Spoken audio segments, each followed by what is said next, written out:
তুমি কে আমি কে আমি কে তুমি কে এক দুই তিন চার এক দুই তিন চার। এই যে মিলন সাহেব, আপনি যদি আপনার সন্তানকেও বলে থাকেন এই বক্তব্যের জন্য আপনাকে নিঃশর্তভাবে ক্ষমা চাইতে হবে। মিলন টিলন আমাদের দেখায় সময় নাই। শিক্ষামন্ত্রী, আপনি যাদেরকে ফার্মের মুরগি বলছেন, এই ফার্মের মুরগিরা রাস্তায় এসেছে বলে আজকে শিক্ষামন্ত্রী হয়েছেন। এই ফার্মের মুরগিরা রাস্তায় নেমে এসেছে বলেই শিলং থেকে এসে সংবিধান বিশেষজ্ঞ হয়েছে। এই ফার্মের মুরগিরা রাস্তায় এসেছে বলেই আজকে লন্ডন থেকে এসে বাংলাদেশের প্রধানমন্ত্রিত্ব করছে।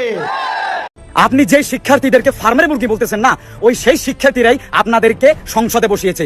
আপনি যে শিক্ষার্থীদেরকে ফার্মের মুরগি বলে আখ্যায়িত করছেন, ওই সেই শিক্ষার্থীরাই আপনাকে শিক্ষামন্ত্রী বানিয়েছে। বন্যায় ভাসছে দেশ, কোমর সমান নোংরা পানি আর ভিজে একাকার এইচএসসি পরীক্ষার্থীরা। একদিকে পরীক্ষা হলে ঢোকার জন্য আবেদন, অন্যদিকে এসি রুমে বসে শিক্ষামন্ত্রী এহসানুল হক মিলনের যে তার অহংকার। কিন্তু এই তামাশার চরম মূল্য যে তাকে এভাবে দিতে হবে তা তিনি স্বপ্নেও ভাবতে পারেননি। শোনা গেছে শিক্ষার্থীদের চোখের জল আর ক্ষোভের আগুনে এখন ভাসছেন তারেক রহমান। প্রধানমন্ত্রী জরুরি তলব করেছেন শিক্ষামন্ত্রী এহসানুল হক মিলনকে। মনে হচ্ছে যে উনি যে কোনো সময় পদত্যাগ করতে পারেন। দেশের রাজনৈতিক বিশ্লেষকরা মনে করছেন এই মুহূর্তে এহসানুল হক মিলনের পদত্যাগ ছাড়া আর কোনো বিকল্প নাই। আমাদের প্রথমত মূল দাবি হচ্ছে শিক্ষামন্ত্রী মিলন স্যারের পদত্যাগ। এটা আমাদের একমাত্র দাবি। আমাদের সরকারের কাছে আর কোনো চাওয়া পাওয়া নেই। আমাদের দাবির কারণ যদি জনগণ জানতে চায়, বাংলাদেশের শিক্ষামন্ত্রী মিলন স্টুডেন্টকে ফার্মে মুরগি বলছে। আপনি এই স্টুডেন্টগুলোকে ফার্মে মুরগি বলতেছেন যারা এইচএসসির মতো পাবলিক পরীক্ষাও এই গলা পর্যন্ত পানি, পেট পর্যন্ত পানি নিয়ে পরীক্ষা দিতে গেছে। কারণ আপনার তো এটাই মজা লাগে, আপনি তো আরেক স্বৈরাচারী, আপনি তো আরেক ফ্যাসিবাদী, কারণ আপনার কেয়ারই নাই যে বাংলাদেশের স্টুডেন্ট আপনি শিক্ষামন্ত্রী হলেন কেমন ভাই? আপনার আমাদের একজন শিক্ষামন্ত্রী আমরা পেয়েছি, স্ট্যান্ডবাজিতে উস্তাদ এবং টেন্ডারবাজিতে উস্তাদ। 2026-এর শিক্ষার্থীরা আপনাদেরকে দেখিয়ে দিচ্ছে এই স্ট্যান্ডবাজি আর বাংলাদেশে চলবে না। হাঁটু সমান পানিতে, বুক সমান পানিতে 2026 সালের এইচএসসি পরীক্ষার্থীরা আপনি ডুবিয়ে আপনি পরীক্ষা দিতে বাধ্য করেছেন। আসসালামু আলাইকুম দর্শক, বাংলাদেশের বর্তমান রাজনৈতিক প্রেক্ষাপট নিয়ে খুবই তথ্যবহুল এবং গুরুত্বপূর্ণ কিছু বিষয় নিয়ে আজকের এই এপিসোডটি সাজানো। তাই ধৈর্য সহকারে আজকের ভিডিওটি আপনাদেরকে দেখতে হবে, মনোযোগ সহকারে শুনতে হবে, তাহলে বাংলাদেশের বর্তমান রাজনৈতিক প্রেক্ষাপট নিয়ে খুবই গোপন কিছু তথ্য আজকের এই ভিডিওর মাধ্যমে আপনারা জানতে পারবেন। তাই ধৈর্য সহকারে আজকের ভিডিওটি পুরোপুরি দেখবেন, না টেনে দেখবেন। চলুন মূল নিউজে চলে যায়। তার আগে বলবো, হ্যাঁ, এখন পর্যন্ত যারা আমাদের এই চ্যানেলটি সাবস্ক্রাইব করেন, প্রতিনিয়ত এ ধরনের আপডেট গরম খবর পেতে আমাদের এই চ্যানেলটি সাবস্ক্রাইব করবেন। যারা করেছেন ধন্যবাদ। চলুন একটা লাইক দিয়ে মূল নিউজে চলে যাই। ভাসছে দেশ, কোমর সমান নোংরা পানি আর ভিজে একাকার এইচএসসি পরীক্ষার্থীরা। একদিকে পরীক্ষা হলে ঢোকার জন্য আবেদন, অন্যদিকে এসি রুমে বসে শিক্ষামন্ত্রী এহসানুল হক মিলনের যে তার অহংকার। কিন্তু এই তামাশার চরম মূল্য যে তাকে এভাবে দিতে হবে তা তিনি স্বপ্নেও ভাবতে পারেননি। শোনা গেছে শিক্ষার্থীদের চোখের জল আর ক্ষোভের আগুনে এখন ভাসছেন তারেক রহমান। শিক্ষার্থী এহসানুল হক মিলনের ইগো আর দম্ভ একেবারে চূর্ণ করে দিয়ে বার্তা দিয়েছেন তিনি। লাখো শিক্ষার্থীর অভিশাপে এবং তারেক রহমানের করা হস্তক্ষেপে কি তবে চিরতরে গদি হারাচ্ছেন অহংকারী শিক্ষামন্ত্রী? ঘটনার সূত্রপাত ঘটে 13 জুলাই তারিখে। 2026 সালের এই জুলাই মাস বাংলাদেশের শিক্ষার ইতিহাসে একটা বিশাল অন্ধকার বা নির্মম কালো অধ্যায় নিয়ে এসেছে। গোটা দেশ যখন টানা প্রলয়ঙ্কারী বৃষ্টি আর বন্যায় ভেসে যাচ্ছে, তখন ঘরবাড়ি ডুবে যাওয়ার মতো অবস্থা, তখন মানুষ খাটের উপর মাচা বানিয়ে রাত কাটাত। এই দুর্যোগের ভেতরে জোরপূর্বক এইচএসসি পরীক্ষা চালিয়ে দেওয়ার কারণে জিদ চেপে বসেছে শিক্ষামন্ত্রীর মাথায়। শিক্ষার্থীরা, অভিভাবকরা এবং দেশের সাধারণ জনতা এই ভয়ঙ্কর ঘটনাকে অমানবিক তামাশা হিসেবেই দেখছেন।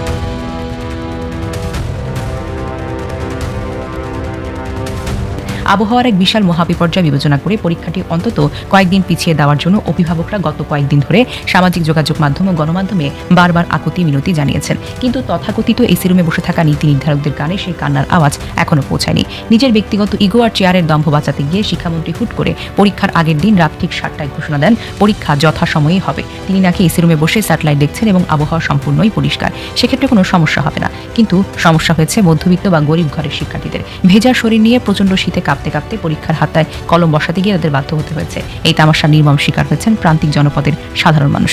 তারা ভোগান্তি এবং নির্মম নির্যাতনের শিকার হয়েছেন। ছেলেটির মাথার উপরে বাবা নেই, মা দীর্ঘদিন ধরে অসুস্থ, অভাবের সংসার, মায়ের মুখে হাসি ফোটাতে ছেলেটা দিনরাত পরিশ্রম করে পড়াশোনা করছে। কিন্তু গতকালের অভিশপ্ত সকালে কোমর সমান পানি আর তীব্র ঝড় বৃষ্টির কারণে রাস্তায় কোনো গাড়ি পায়নি সে। নিরুপায় হয়ে পায়ে হেঁটে জল ভেঙে যখন সে পরীক্ষার কেন্দ্রে পৌঁছালো, মাত্র 15 মিনিট দেরি হয়েছে। ঠিক তখনই কেন্দ্রের বিশাল লোহার গেটটা তার মুখের উপরে আটকে দেওয়া হলো। ছেলেটি কেন্দ্রের গেটের সামনে দাঁড়িয়ে দুহাত জোর করছিল, কিন্তু তাকে আর ঢুকতে দেওয়া হলো না। সে চিৎকার করে বলছিল, স্যার, বৃষ্টির জন্য কোনো গাড়ি পাইনি, তাই কোমর সমান পানি ভেঙে নিজে হেঁটে হেঁটে আসতে হয়েছে। মা হচ্ছেন ভীষণ অসুস্থ, আমাকে ঢুকতে দিন। কিন্তু নিয়মের দোহাই দিয়ে তাকে ঢুকতে দেওয়া হলো না।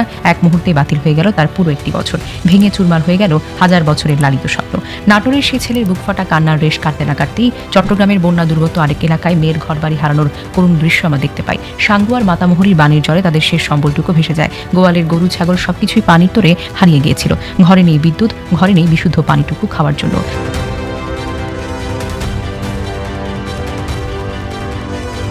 দুচোখ বেয়ে জল পড়ছিল, কারণ তারা অতি কষ্টে দিন পার করছে। মেয়েটি বলছিল, আমরা অনেক কষ্টে আছি, আমার বইগুলো পানিতে ভিজে নষ্ট হয়ে গেছে। ভাবতে অবাক লাগে যে ঘরে দুপুরের খাবার রান্না করার চালটুকু নেই, সেই ঘরে মেয়েটির কান্না আর খাবারের জন্য না হয় কান্না ভিজে যাওয়ার বইগুলোর জন্য, কারণ তাকে পরীক্ষা দিতে হবে গরিব বাবা মায়ের স্বপ্ন পূরণ করতে। কিন্তু বন্যার পানি সামলাতে গিয়ে, ঘর আটকাতে গিয়ে এই ছেলেমেয়েরা গত কয়েকদিন বই খেলার সুযোগও পায়নি। সবচেয়ে বড় ভয়ের জায়গা হলো গতকালকে বিজ্ঞান বিভাগের শিক্ষার্থীদের জন্য যে পরীক্ষাটি ছিল তা কোনো সাধারণ বিষয় নয়। এটি হচ্ছে অত্যন্ত কঠিন ও গুরুত্বপূর্ণ পদার্থবিজ্ঞান। অন্যান্য বিভাগের শিক্ষার্থীরা হয়তো গতকাল পরীক্ষা ছিল না, কিন্তু বিজ্ঞান বিভাগের ছেলেমেয়েদের গতকাল রীতিমতো জীবন মরণের অবস্থা। আমাদের দেশের শিক্ষা ব্যবস্থার এই একটি বিষয় নম্বরের উপর নির্ভর করে একজন বিজ্ঞান বিভাগের শিক্ষার্থী চুয়েট, বুয়েট, কুয়েট, রুয়েট সহ দেশের শীর্ষস্থানীয় সকল ইঞ্জিনিয়ারিং এবং পাবলিক বিশ্ববিদ্যালয়ে ভর্তি হতে পারবে কিনা। ইঞ্জিনিয়ারিং ভর্তির নিয়ম অনুযায়ী ফিজিক্সে যদি 90% মতো নম্বর না থাকে তাহলে ভর্তি হতে পারবে না বা আবেদনের যোগ্যতা হারাবে। বিগত বছরগুলোতে পরিসংখ্যান খাটলে দেখা যায় এইচএসসিতে সামান্য 1 বা 2 নম্বরের জন্য অ্যাডমিশন টেস্ট বসতে না পেরে প্রতি বছর দেশের বহু শিক্ষার্থী তীব্র হতাশায় ভয়ঙ্কর পথ বেছে নেন। গতকাল সেই সমস্ত বিজ্ঞান বিভাগের ছেলেমেয়েরা বড় ঝড়ের সঙ্গে যুদ্ধ করে কাঁপতে কাঁপতে মানসিকভাবে বিপর্যস্ত হয়ে তাদের খাতার মান কেমন হয়েছে তার বলার অপেক্ষা রাখে না। যেখানে দুর্যোগের মাঝে বেঁচে থাকাটাই খুব কঠিন, সেখানে পাশ করা তো দুঃসাধ্য বিষয়, এক অনেক কল্পনার মতো।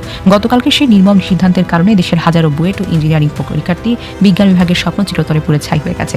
এখন যদি রেজাল্ট খারাপ হয় তাহলে তার দায়ভার কে নেবে? সেই দায় কি আমাদের অহংকারী শিক্ষামন্ত্রী এহসানুল হক মিলন নেবে? তিনি নিজের কাঁধে কি সব দোষ নেবেন, নাকি সব দোষ শিক্ষার্থীদের ঘাড়ে চাপিয়ে দেবে? সত্যি বলতে সাধারণ শিক্ষার্থীদের স্বপ্ন ভাঙলে বা তার শেষ হয়ে গেলে শিক্ষামন্ত্রীর কিচ্ছুই আসা যায় না, কারণ এই সাধারণ দুর্ভাগ্যের শিক্ষার্থীরা তো আর শিক্ষামন্ত্রী নিজের সন্তান না। সাধারণ ঘরের ছেলেমেয়েরা যখন খিলগাঁও আর মিরপুরে নোংরা ড্রেনের পানি ভেঙে পরীক্ষা দিতে যায়, তখন শিক্ষামন্ত্রী মিলন তার নিজের মেয়েকে কোটি কোটি টাকা দিয়ে নিউ ইয়র্কের বিখ্যাত জর্জ কলেজ অফ ক্রিমিনাল জাস্টিসে পাঠায়। যে দেশে একজন সাধারণ কৃষকের বা মধ্যবর্তী বাবার মাসিক আয় 20 থেকে 30,000 টাকা মেলাতে হিমশিম খায়, সেখানে শিক্ষামন্ত্রীর মেয়ে শুধু পড়াশোনা বাহিরে খরচ হয় আরও কম। এই বিরাট বৈষম্য সাধারণ মানুষের বুকে তীরের মতো বিদ্ধ হচ্ছে। দোষ আসলে শিক্ষামন্ত্রী মিলনের না, দোষটা এই দেশের সাধারণ পরীক্ষার্থীদের, কারণ ওরা কোনো মন্ত্রী বা ক্ষমতাবানদের ঘরে জন্ম নেয়নি। ওরা জন্ম নিয়েছে এই দেশের কোনো এক দিনমজুর বা মধ্যবিত্ত সৎ বাবার ঘরে। টিনের চালের ঘরটা সামান্য এক পশলা বৃষ্টি হলেই তলিয়ে যায়, কিন্তু দেয়ালে পিঠ থেকে গেলে মধ্যবিত্তের সন্তানরাও যে ফুসে উঠতে পারে তার প্রমাণ মিলতে শুরু করেছে। গতকালের এই অন্ধকার দিনের কারণে লাখ লাখ শিক্ষার্থীরা এ প্লাস মিস হবে, অ্যাডমিশনের স্বপ্ন ভাঙবে, আর এই অন্যায়ের বিরুদ্ধে এবার তীব্র প্রতিরোধের আগুন চলবে। আর কোনো অনুরোধ নয়, এবার সরাসরি করা জবাব দেওয়া হওয়ার সময়। শিক্ষামন্ত্রী এহসানুল হক মিলনের এই অমানবিক এবং নির্দয় সিদ্ধান্তের প্রতিবাদে এবং তার অবিলম্ব পদত্যাগের কারণে ইতোমধ্যে আন্দোলনে নামার চূড়ান্ত সিদ্ধান্ত নিয়েছে ঢাকা কলেজের উচ্চ মাধ্যমিক শিক্ষার্থীরা। হয়তো আজ থেকেই তারা রাজপথে নামবে। একজন শিক্ষামন্ত্রীর একমাত্র হটকারী সিদ্ধান্তের ওপর, যেখানে দেশের 14 লাখ শিক্ষার্থী এবং তাদের পরিবারের ভবিষ্যৎ জড়িত, সেখানে এমন চরম দায়িত্বহীনতা কোনোভাবেই আর মেনে নেওয়া যায় না। এসি রুমের আরামদায়ক চেয়ারে বসে যারা জনগণের কষ্ট দেখে চোখে দেখেন না, এই মন্ত্রীদের ক্ষমতা দেখে নামানো ছাড়া আর কোনো বিকল্প নেই। ঢাকা কলেজের এই স্ফুলিঙ্গ এবার ছড়িয়ে পড়বে দেশের প্রতিটি কলেজ ক্যাম্পাসে। তবে এরই মধ্যে শোনা যাচ্ছে শিক্ষামন্ত্রী এহসানুল হক মিলনের এই হটকারী সিদ্ধান্তটি নিয়ে প্রধানমন্ত্রী তারেক রহমান নিজেও এখন ভীষণ ক্ষুব্ধ। সাধারণ শিক্ষার্থীদের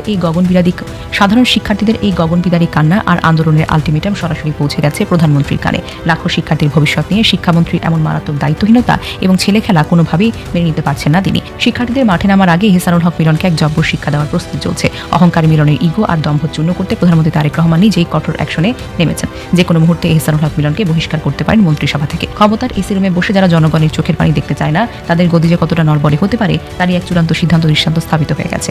এখন শুধু সময়ের অপেক্ষা। ঢাকার আকাশে তখন মেঘের ঘনঘটা, কিন্তু তার চেয়েও বড় কালবৈশাখী ঝড় বইছে শেরেবাংলা নগরের প্রধানমন্ত্রী কার্যালয় এবং সচিবালয়ের করিডোরগুলোতে। বিএনপি সরকার ক্ষমতা গ্রহণের পর পার হয়ে গেছে মাত্র 5টি মাস। নতুন জমানার মন্ত্রী আমলারা ভেবেছিলেন লালবাতির গাড়িতে চড়ে আরামায়েশে দিন কাটাবেন, কিন্তু না, একদমই না। গত 24 ঘন্টায় পেছনের দরজা দিয়ে আসা অত্যন্ত চাঞ্চল্যকর এবং সংবেদনশীল তথ্য পুরো প্রশাসনকে নাড়িয়ে দিয়েছে। ব্যর্থ, অলস এবং কাজের চেয়ে বাগাড়ম্বর বেশি করা মন্ত্রীদের গত 5 মাসের প্রতিদিনের আমলনামা এখন প্রধানমন্ত্রীর টেবিলের উপর।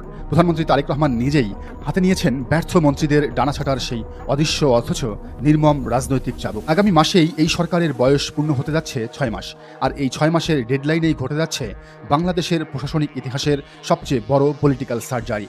সচিবালয় সূত্রগুলো বলছে, প্রধানমন্ত্রীর নির্দেশে গঠিত একটি অত্যন্ত গোপন স্পেশাল পারফরমেন্স উইং দিনরাত এক করে প্রতিটি মন্ত্রণালয়ের ডায়েরি নোট করছে।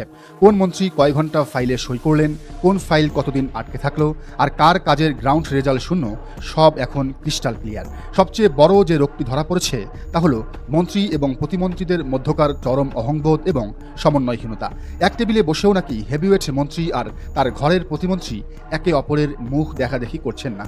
ফাইল আটকে থাকছে দিনের পর দিন। ফলে কর্মদক্ষতা বৃদ্ধি আর দেশের বিভিন্ন অঞ্চলের ভৌগোলিক ও রাজনৈতিক ভারসাম্য ঠিক রাখতে আগামী মাসেই মন্ত্রিসভার আকার শুধু পুনর্গঠনই করা হবে না, বরং বেশ কয়েকজনকে সোজা সাইডলাইনে পাঠিয়ে পাঠিয়ে দেওয়া হবে। এই মেগা রদবদলের শূন্য স্থান পূরণ করতে এবং প্রশাসনের ভেতরে নতুন রক্তের সঞ্চারণ করতে খুব শীঘ্রই মন্ত্রিসভায় যুক্ত হতে যাচ্ছেন বেশ কিছু ঝানু এবং হেভিওয়েট মুখ। রাজনৈতিক মহলে কান পাতলেই এখন নাম শোনা যাচ্ছে এবিএম মোশাররফ হোসেন, আশরাফুদ্দিন নিজান, মাহিদুর রহমান, ইরশাদুল্লাহ খান এবং প্রবীণ ও পরীক্ষিত নেত্রী সেলিমা রহমানের। এছাড়া ঘুরে ফিরে আসছে ব্যারিস্টার নওশাদ জমিরের নাম। একই সাথে ভৌগোলিক রাজনীতির ভারসাম্য মেলাতে এবার বড় ধরনের চমক আসছে। এতদিন মন্ত্রিশূন্য থাকা বৃহত্তর নোয়াখালী বেল্টের ক্ষোভ প্রমোশন করতে কপাল খুলতে পারে বিএনপির স্থায়ী কমিটির সদস্য ডক্টর আব্দুল মঈন খান, সুপ্রিম কোর্ট বার অ্যাসোসিয়েশনের সাবেক সভাপতি ব্যারিস্টার মাহবুবউদ্দিন খোকন, বরকতুল্লাহ বুলু এবং মাঠ কাঁপানো নেতা জয়নুল আবেদিন ফারুকের। এছাড়া কৌশলগত কারণে নারায়ণগঞ্জ এবং নরসিংদী থেকে দুজন তরুণ এমপি এবং নেত্রকোনা ও বৃহত্তর ময়মনসিংহ থেকে একজন প্রভাবশালী নারী এমপির নাম নিয়ে চুলচেরা বিশ্লেষণ চলছে। তবে আসল চমক থাকছে টেকনোক্র্যাট কোটায় যারা সরাসরি ভোটে না এসেও বুদ্ধিভিত্তিক চালে পুরো রাষ্ট্রযন্ত্রকে সিঙ্ক করতে পারেন। এই তালিকায় নাম রয়েছে বিএনপি চেয়ারপারসনের উপদেষ্টা অ্যাডভোকেট সৈয়দ মোয়াজ্জেম হোসেন আলাল এবং আওয়ামী আমলের সবচেয়ে বেশি মামলার শিকার হাবিবুন নবী খান সোহেলের। কিন্তু এই নতুন পাওয়ার হাউসকে জায়গা দিতে গিয়ে ঢাকা এবং খুলনা বিভাগের বেশ কয়েকজন জাদরেল মন্ত্রীদের কপাল পুড়ছে, যাদের পারফরমেন্স ফাইলের ওপর ইতিমধ্যেই লাল কালির ক্রস চিহ্ন বসে গেছে। এবার আসা যাক বর্তমান জামানার সবচেয়ে বড় ওভারলোডেড ট্র্যাজেডিতে। দেশের একজন মাত্র মন্ত্রী, কিন্তু তার ঘাড়ের উপর চেপে বসে আছে তিনটি মেগা প্রজেক্ট সমৃদ্ধ পাহাড় সম মন্ত্রণালয়। কথা বলছি শেখ রবিউল আলমকে নিয়ে। একটু ঠান্ডা মাথায় ভেবে দেখুন, সড়ক পরিবহন ও সেতু মন্ত্রণালয়, রেলপথ মন্ত্রণালয় এবং নৌ পরিবহন মন্ত্রণালয়। দেশের পুরো যোগাযোগ এবং লজিস্টিক্স ব্যবস্থার চাবি একাই সামলাচ্ছেন তিনি। সকাল থেকে গভীর রাত পর্যন্ত তিনটি বিশাল মন্ত্রণালয়ের কোটি কোটি টাকার ফাইল সই করতে করতে আর কর্মকর্তাদের সাথে রুদ্ধশ্বাস মিটিং করতে করতে তিনি আক্ষরিক অর্থেই হিমশিম খাচ্ছেন। বিভিন্ন ছোটখাটো প্রশাসনিক ভুলভ্রান্তি নিয়ে ইদানিং গণমাধ্যমেও তীব্র আলোচনা সমালোচনা হচ্ছে, বিশেষ করে তার সাম্প্রতিক এই বক্তব্য। নির্বাচনের আগে টোল মৌকুফের কথা বলেছি, হয়তো জনমত গঠনের জন্য বলেছি, নির্বাচিত হওয়ার স্বার্থে বলেছি। শেখ রবিউল আলমের অধীনে থাকা মন্ত্রণালয়ের কর্মকর্তারা বলছেন, স্যার তো 24 ঘন্টার মধ্যে ঘুমানোর সময়ই পান না। 3 দিক থেকে সামলাতে গিয়ে কাজের স্বাভাবিক গতি মন্থর হয়ে পড়েছে। তবে ভেতরের খবর হলো, এই হিমশিম খাওয়ার গল্পটির পেছনে যতটা না শারীরিক চাপ, তার চেয়েও বেশি কাজ করছে ভেতরের রাজনৈতিক মেরুকরণ।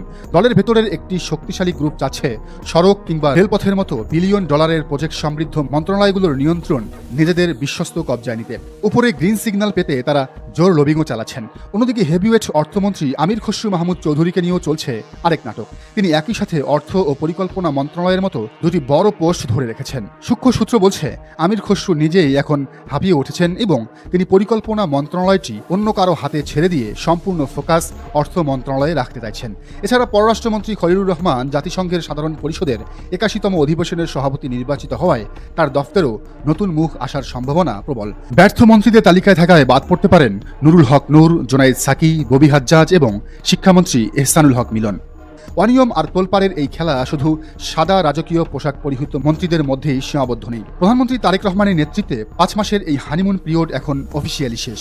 আগস্টের এই আসন্ন মেগা রাজনৈতিক এবং প্রশাসনিক সার্জারি ঠিক করে দেবে এই নতুন সরকার আগামী দিনগুলোতে কতটা শক্ত এবং নিরেট হাতে দেশ চালাতে পারে।